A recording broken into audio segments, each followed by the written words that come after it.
The first story always wins. It doesn't have to be true, it only has to be first. The media turned him into a monster. The jury believed that story. DNA didn't matter. This is not a media scandal. This is a cognitive trap. According to Pennington and Hasty's story model research, juries do not evaluate evidence.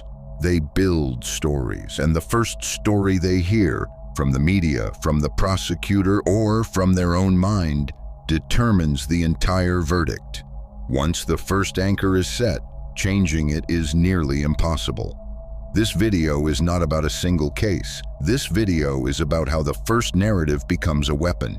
In the rest of this video, you'll see how a conviction is written before the trial even begins. And you would have believed that story too. Common sense tells us that juries evaluate evidence piece by piece. Psychology shows that this is not how it works at all. Pennington and Hasty's story model theory shows that juries turn evidence into narratives. During a trial, hundreds of data points are presented, witness statements, forensic reports, timelines, but the brain does not store them randomly. It places them into a story, a beginning, a middle, an ending. And once that story is complete, the brain accepts it as truth. In their research, the same evidence was shown to two different groups. One group received the evidence in chronological order, as a coherent story. The other group received the same evidence in a random order. The result? The group that heard the story-shaped version convicted at a rate of 78%. In courtrooms, this effect is called narrative anchoring. Evidence is not neutral. It gains meaning based on the order in which it is presented, and the first story defines the entire case. But the real problem is how that story ends. Jurors do not enter the courtroom with an empty mind. The media has already constructed the first narrative. The Amanda Knox case is one of the clearest examples. On November 2, 2007, Meredith Kercher was murdered. Within 48 hours, Italian media created a story, a nickname, Foxy Knoxy, the sexy, wailed, out-of-control American.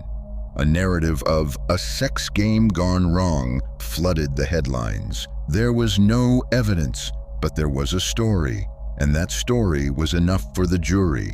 Research shows that when people are exposed to a narrative early, later evidence is interpreted to support that narrative. This is called confirmation bias. But the initial force is anchoring. The media sets the anchor, the jury carries it, and the defense can never escape it. You might be thinking right now, I wouldn't believe the media. I would focus on the evidence.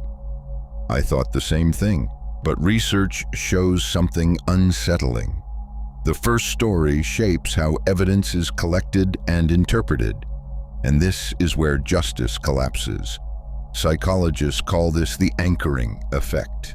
The first number you hear, the first image you see, the first headline you read, they all create a reference point in the mind, and all new information is adjusted around that reference. In a classic experiment by Tversky and Kahneman, people were shown a random number, either 10 or 65. Then they were asked a question. What percentage of African countries are members of the United Nations? Those who saw 10 answered around 25%. Those who saw 65 answered around 45%. A completely irrelevant number shifted estimates by 20%. In a courtroom, the first story does the same thing.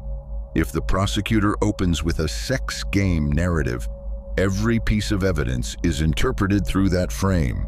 Knox's behavior, cold and guilty. Lack of DNA. She must have cleaned it. Another suspect. He must be an accomplice. Once the story is complete, evidence is no longer enough to change it. It takes another story to destroy a story. November 6, 2007. Amanda Knox was arrested. Italian media labeled her the angel-faced devil. By the time the trial began, the jury had already heard the story. The DNA evidence was weak. The DNA on the knife could be explained by contamination. The footprints at the scene did not belong to Knox, but prosecutor Giuliano Mignini had constructed a narrative. This was the result of a sexual game. The jury believed it. In 2009, Knox was sentenced to 26 years in prison. 4 years later, independent experts showed that the DNA evidence was completely unreliable. In 2011, the conviction was overturned. Knox later said, "From the first day I was portrayed as a monster. The evidence never mattered." 4 years erased from a woman's life. Because the media wrote the first story. Jurors build stories, they don't collect evidence. The media creates the first narrative, and the first anchor determines the verdict. The problem is not ignorance, it is the brain's need for story. If, while watching this, you thought, "I would never believe the first story," that is the problem. The human brain is designed to assume the first story is true. To see how the system weaponizes narrative, subscribe. This autopsy is complete.